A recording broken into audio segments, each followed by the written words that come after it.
God, it's also fucking poetic and fucking plastic. But listen, man, there's one fucking thing I must tell you. When that poor fucking coyote was dying on the highway, and that poor, silly, little, beautiful cop arrived, I loved him, man. He was a good cop, you know, guy, no bad vibes off that motherfucker, man. I swear, he looks...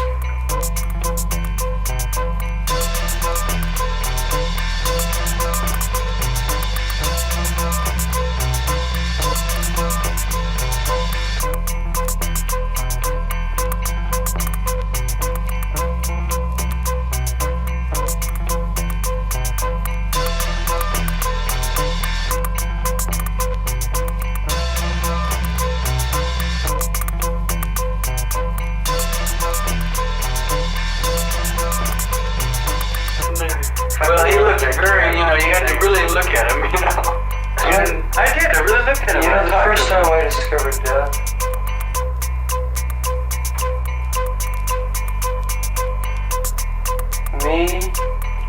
I'm not sure if a sister was there or whether she was alive or not, and a grandmother and a grandfather were driving through the desert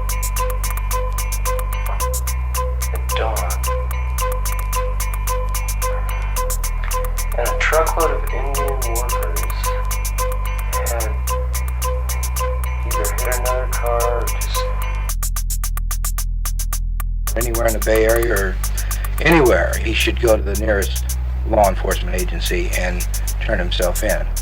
And we will... There were Indians scattered all over the highway, bleeding to death.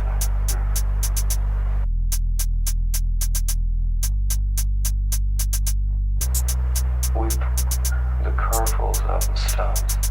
Does it seem to you as if you're pretty much on the verge of finding this man?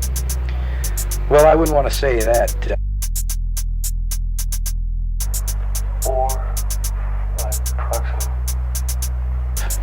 But of course, this guy is just a killer, a mad killer, and you have no motive, so it makes it a little bit harder for us to track him down.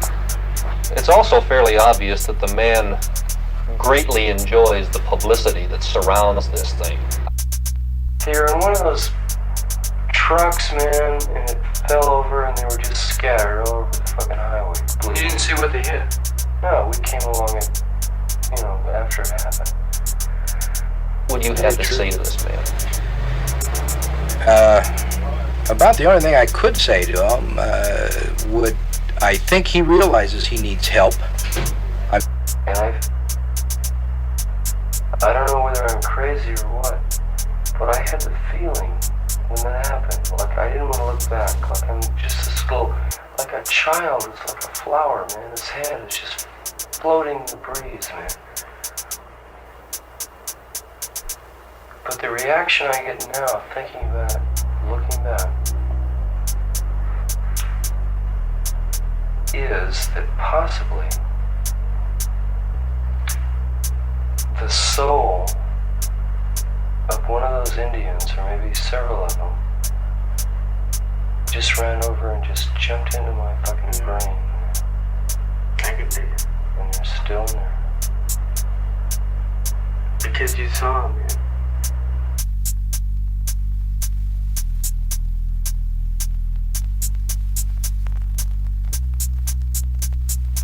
And I know something's happening because I can dig the vibrations of the people around me, you know, who I think are very heavy.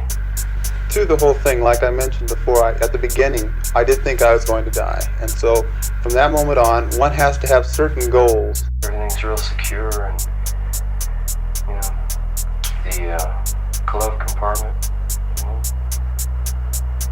The first goal, of course, was to live. I suppose the second goal was to get untied. It was to get help, from getting help, getting to the hospital.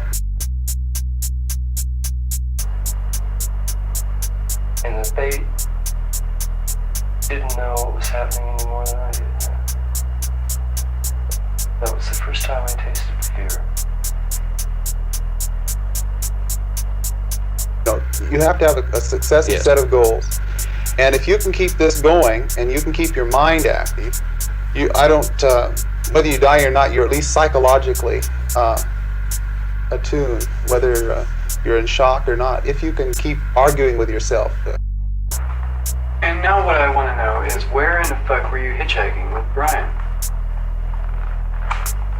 From Florida up the Gulf Coast through the Southwest to San Diego.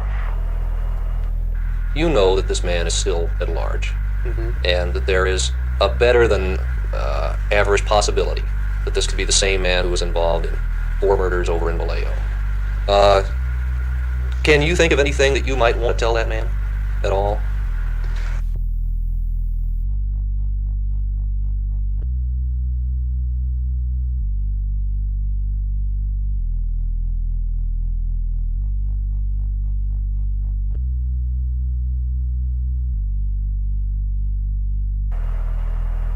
Doesn't anyone know?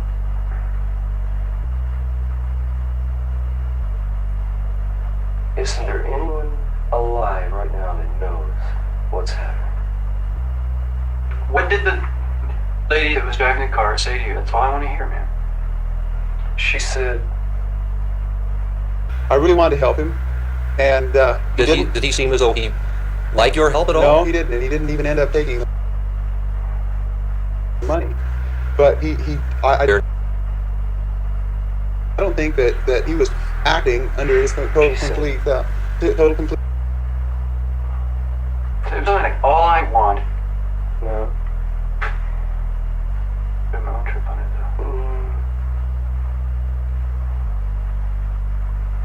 though. And when, if you don't mind to use the word sick, you can't hold this against them. But the real concern that I have is that he doesn't do this again. I'd like to see some people save this experience.